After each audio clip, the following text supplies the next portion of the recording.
So judging from the title of this video, I can already see a lot of frustration on me right now. And before you start disliking this video, I just want to say, please hear me out. This is not a fact that Indian films have these problems. It's just my personal opinion, and if you agree with me, thanks for agreeing with me. If you disagree with me, I respect your opinion. And this will be my most controversial video yet. Welcome back to my channel, guys. This will be my latest video. I'm going to talk about my problems with Indian films in general, especially the bigger films. I don't think every Indian films have these problems, but a lot of them do. A bulk of them do, especially the more commercial films. So let's start with my first point: little emphasis on character writing. Indian protagonists are beings of another world. They are literally the most powerful beings yet. They cannot be defeated. One man can literally take down at least 20 other goons and thugs. And the best part is that one man doesn't have to be a trained fighter. He could just be an engineer who has never fought in his life and literally win over 20 thugs who probably have a lot of experience fighting. This is a huge problem, not only for making a compelling protagonist, but also for making a compelling antagonist or a villain. The kind of protagonists I just mentioned that are so powerful, have this really powerful physical prowess, the gifted ones, they are not very good characters. Let's talk about some of the best characters in fiction. Some of the best characters in fiction are those who constantly struggle. They have weaknesses, they have flaws, whereas these Indian protagonists have no flaws at all. They don't struggle internally or externally. Characters who struggle are the relatable ones. The more they struggle, the more relatable they are for the audience. But these protagonists, they are so detached from the real world. These protagonists, in terms of physical prowess, are so powerful that it makes it hard for the audience to connect with them. Even in Hollywood, when they make a film about superheroes, those superheroes come with flaws. And that makes them a bit more relatable. But here, they are flawless. And this is also becoming a problem for villains in their stories. The villains are defeated so easily. They do not pose any threat to the main protagonist of their story. Some of the villains that you take seriously, some of the best villains ever, are scary. They always challenge the protagonist for them to surmount. They always give the protagonist challenges to surmount. And that's what makes these characters really relatable. And that's what makes the villains really compelling, because some of them are just pure evil, some of them are tactical. To love them for that, because they are villains. It's their job to give the protagonist challenges to overcome. And the more challenge that they pose, the more they make the character struggle, the more scarier and fearful the antagonist is, or the villain is. And the more we get to respect these villains. But in so many Indian films, the main protagonist just comes in, takes out all the thugs and the people working under the main villain, which, what the hell, man?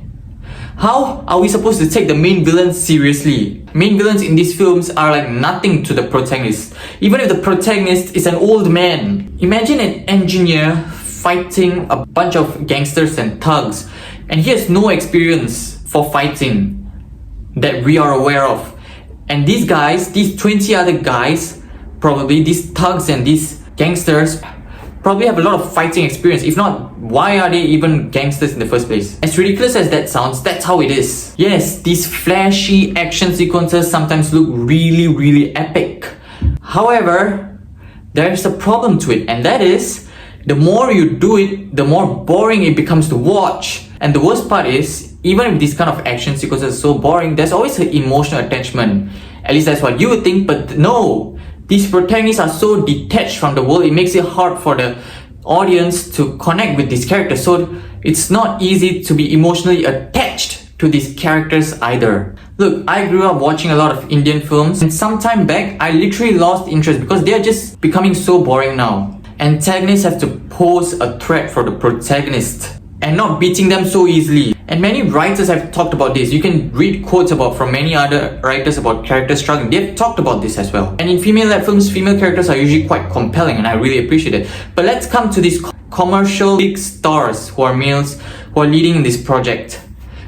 Those kind of films. What is the point of having that female actress? What's the point of having that female character? I do not understand. Like, they're literally there only for the dance sequence, for the music sequence. Then let's talk about the next point, the song that intercuts between scenes. Look, there's nothing wrong with having musical numbers. In fact, I like musicals, especially when they're done correctly. Many of these Indian films don't do them well. Of course, there are Indian films that do them well, but many don't. These songs that intercut into this movie need to be used at an optimal time and must push the story forward, must push the plot forward. Let's take an example of a film that did it well, knew how to use his song to push the plot forward. And that's none other than RRR. I think this film did really well. The song Natu Natu begins with Beam getting bullied by this British side character guy whom we probably never saw again for the rest of the film, bullying our friend Beam with the tango dance. And this tango dance makes him look more imperious to Beam. Then Ram steps in and supports his friend with Natu Natu. That's the significance of that song, the friendship that it shows. It shows to what great extent Ram will go through to support his friend Beam. It creates a stronger bond between these two friends. It puts emphasis into character, and by the way, the friendship between these two characters is a very integral part to the story. And this scene, this dance sequence that emphasizes on that.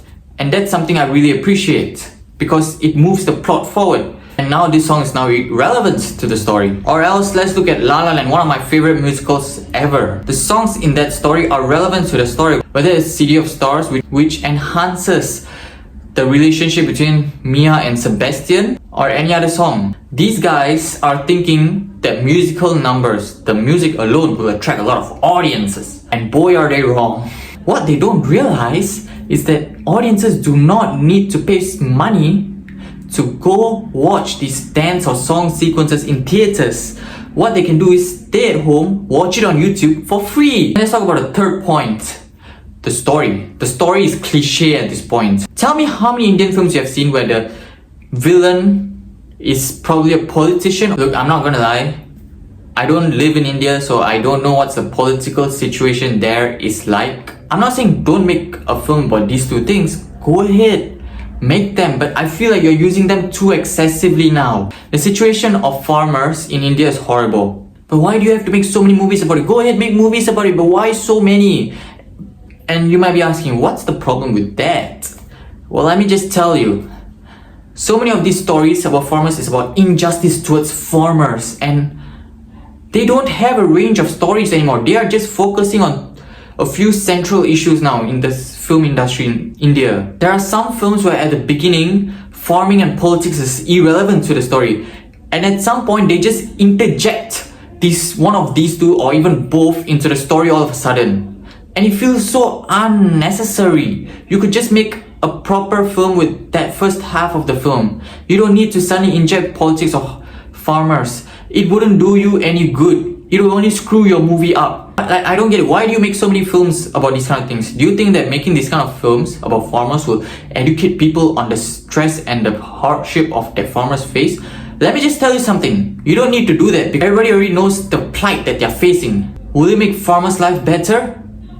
Well, I don't know about that. Let me know if it did help. But it doesn't seem probable to me. And now why are so many people making films about politics? About corrupt politicians especially. It's repeating the same story.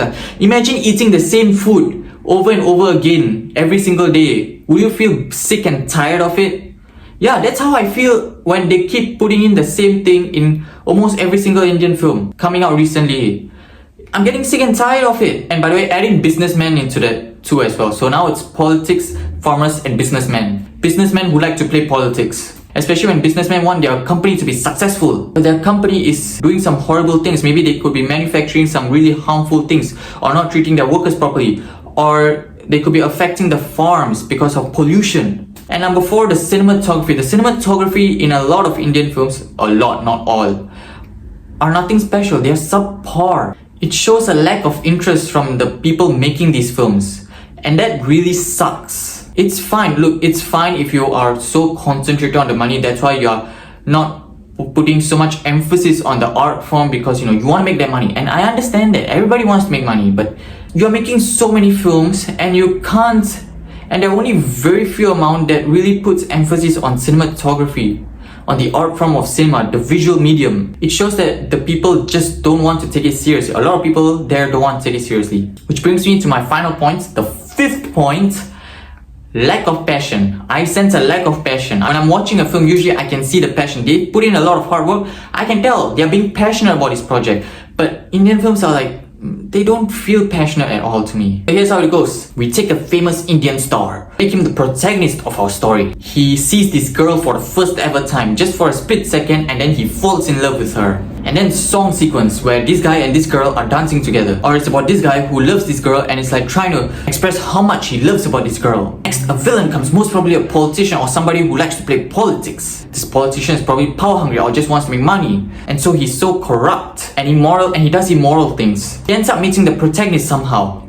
And here's the thing, the protagonist has nothing to do with the politics or whatever, but he still steps in and beats his gangsters, probably maybe 20 gangsters, all for goodwill, to show what kind of great person he is. And he does it with ease. How is he so good at fighting?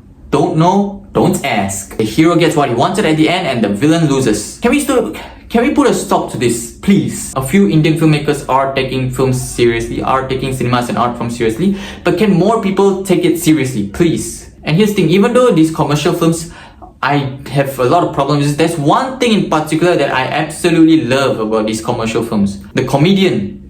The comedian is the one usually carrying the film. That's actually the only thing I appreciate. I've said there are a lot of great films from India. RRR, Kaidi, Ratchasan, Vikram Veda, Dangal, and I've not seen KJ, but I heard a lot of good things about that film, and also probably that one too, and more. And those are my thoughts.